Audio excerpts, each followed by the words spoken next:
Bueno, se lo comentaba desde nuestro primer resumen, la Comisión de Presupuesto de la Cámara de Diputados aprobó una reforma que obligará a extinguir 13 fideicomisos del Poder Judicial, donde hay disponibles 15,000 billones de pesos.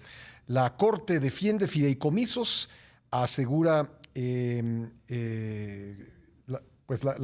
la Corte está defendiendo privilegios, es lo que dice el oficialismo, y lo que responden personas que han criticado esta iniciativa es que esto va a afectar a los trabajadores del Poder Judicial. Vamos a hablar al respecto con Javier Martín Reyes, investigador del Instituto de Investigaciones Jurídicas de la UNAM. ¿Cómo estás, Javier? Bienvenido al programa.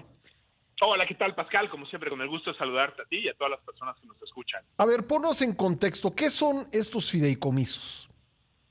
Mira, los fideicomisos son instrumentos jurídicos, Pascal, que yo te diría, pues son contratos a final de cuentas, ¿no? Entonces, son instrumentos que sirven para cumplir una enorme cantidad de propósitos. Yo te diría, hay fideicomisos públicos que funcionaban y que funcionan de manera correcta.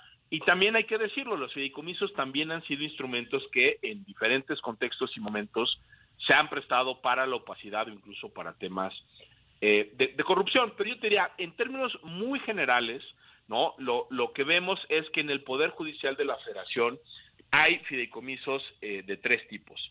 Hay algunos que están relacionados con derechos laborales de quienes trabajan en la Corte y en el Consejo de la Judicatura. Ajá. Entonces, como parte de los derechos laborales, no solo los mandos medios, sino sobre todo no solo mandos superiores, sino también mandos medios y el personal operativo, tienen derecho a cierto tipo de pensiones una vez que terminan sus... Perdón, Javier, ¿pensiones que ellos a las que ellos van contribuyendo?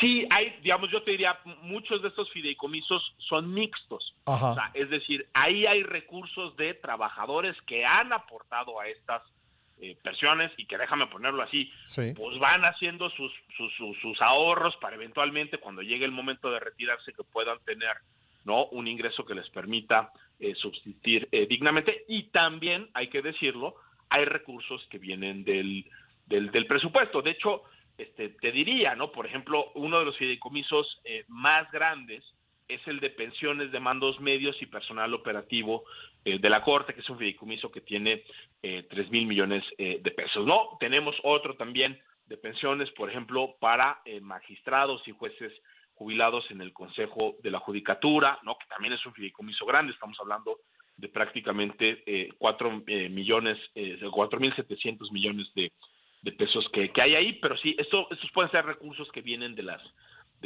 dos vías, ¿no? Hay otros, Pascal, que tienen que ver, pues caray, con cosas que deberían de ser más o menos elementales, pues son recursos que están ahí para implementar las muchísimas reformas que se han hecho en materia de justicia federal. Pensemos nada más, ¿no? Por ejemplo, esa importante reforma que se hizo en el ámbito penal para pasar a un sistema de juicios orales, a un sistema acusatorio, pues eso implicó muchísimas cosas, implicó la construir salas especiales, por ejemplo, ¿no? Exacto, ¿no? Digamos, desde el personal que tuvo que recibir capacitaciones, sí, pues hasta la construcción de salas especializadas, es decir, quien haya tenido contacto con el sistema penal antes de la reforma sabe que los espacios donde se desarrollaban las audiencias, por ejemplo, de los procedimientos penales claramente no eran adecuadas para poder tener un juicio ya con este formato de la oralidad y con un sistema adversarial. Entonces, pues está esa reforma, imagínate tú nada más, la reforma laboral, por ejemplo, que tanto ha celebrado el presidente López Obrador, pues bueno, esa es una reforma que implica que se haga nombramiento de juezas y de juezas, que se construyan instalaciones, que se cree la infraestructura necesaria, Pascal, ¿no? Y también hay otro tipo de fideicomisos que tienen que ver con cierto tipo de prestaciones, por ejemplo, de carácter médico, por ejemplo, para gastos catastróficos de las personas que estén ahí. Entonces, mira, son instrumentos, Pascal, muy variados. Estamos hablando pues de 6 fideicomisos de la Corte, de otros 6 fideicomisos del Consejo de la Judicatura Federal, y también hay otros 2 fideicomisos del Tribunal Electoral, ¿no? Yo te diría, cada fideicomiso es diferente, ¿no? Hay un fideicomiso, por ejemplo, pues que es de recursos autogenerados, ¿no? O sea, y además hasta el nombre es es curioso, ¿no? Se llama fideicomiso de manejo, ¿no? Por venta de publicaciones en CDs y otros proyectos, ¿no? Entonces, pues imagínate de qué época estamos A ver, hablando. pero bueno, aquí, para hablar de los primeros, de los fideicomisos en los que los trabajadores aportan una parte de lo que eventualmente será su pensión, pues eso no lo puede tomar la Cámara de Diputados, el Congreso, ¿no? no, a ver, mira, Pascal, Eso sí yo me te parece diría, un o sea, robo, creo que, Javier.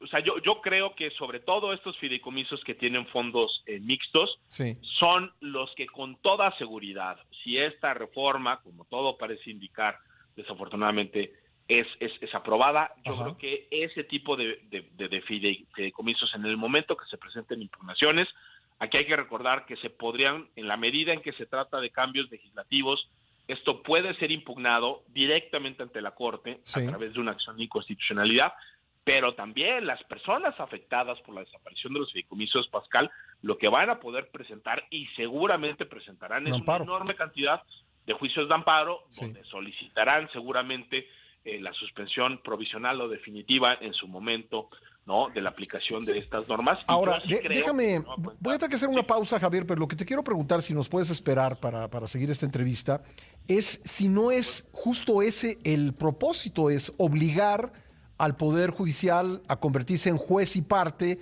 y digamos que esto sirva para el golpeteo. Le agradezco mucho a Javier Martín Reyes que me haya esperado para seguir esta entrevista. Te preguntaba, Javier, si no es si el objetivo de esta reforma no es justamente obligar al Poder Judicial a convertirse en juez y parte de esto, ¿no? A tener que resolver amparos de personas que consideran afectados sus derechos por esta reforma, etcétera.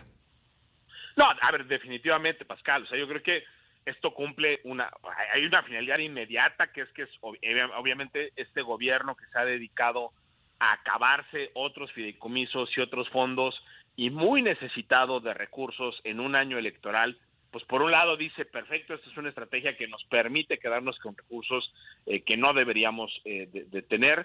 Creo que también es una señal de amedrentamiento en contra de la judicatura. Lo que quieren es mandar el mensaje de que cuando el Poder Judicial decide en contra de los intereses del gobierno, aunque sea la solución jurídicamente correcta, habrá represalias.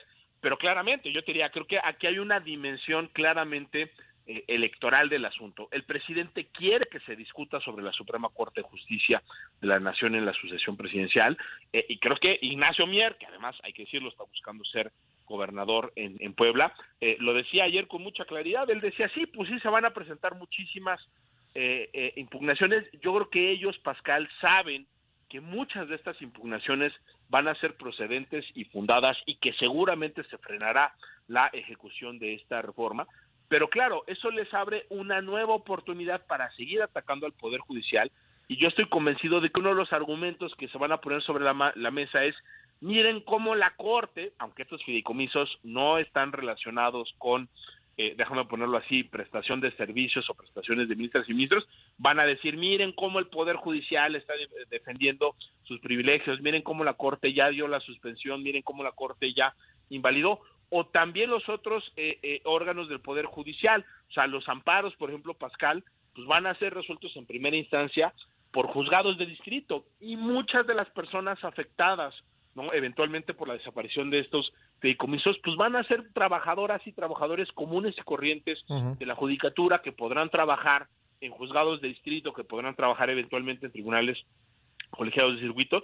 Entonces, yo coincido, creo que sí se está tratando de construir una narrativa, ¿no?, de un posible conflicto de interés sobre una defensa, ¿no?, de los intereses particulares, ¿no?, y no justificados que tiene la judicatura. Entonces yo diría, pues creo que para Morena y sus aliados esto, por supuesto, es algo que políticamente les redunda muchísimo, aunque también hay que decirlo, es una irresponsabilidad brutal, Pascal, porque la desaparición de los fideicomisos sumada con el recorte presupuestal va a dejar en una situación muy complicada a la judicatura, y los principales afectados son las personas que utilizan el sistema de justicia. Eso no lo vamos a ver de la noche a la mañana, pero vaya que va a tener muchos impactos en un país donde el acceso a la justicia pues está muy lejos de ser como debería de ser, Pascal. ¿Tú crees que va, ante los recursos que se presenten, puede subsistir alguna parte de esta reforma? Pues mira, yo creo que va a ser un tema de analizar muy caso por caso cada uno de los fideicomisos. Pascal, yo no me atrevería, déjame ponerlo así, a hacer un pronóstico generalizado, a menos de que veamos, y hasta el momento creo que no lo hemos visto, violaciones al procedimiento legislativo, ¿no? O sea, es decir, ya hemos platicado en diferentes momentos, ese fue el caso, por ejemplo, de la reforma electoral, que se invalidó en su totalidad. ¿Por qué? Por esas violaciones al procedimiento legislativo. Seguramente si no se hubieran aprobado a la carrera, ¿no? Esas reformas y violando las reglas, quizá algunas partes de la reforma hubieran subsistido.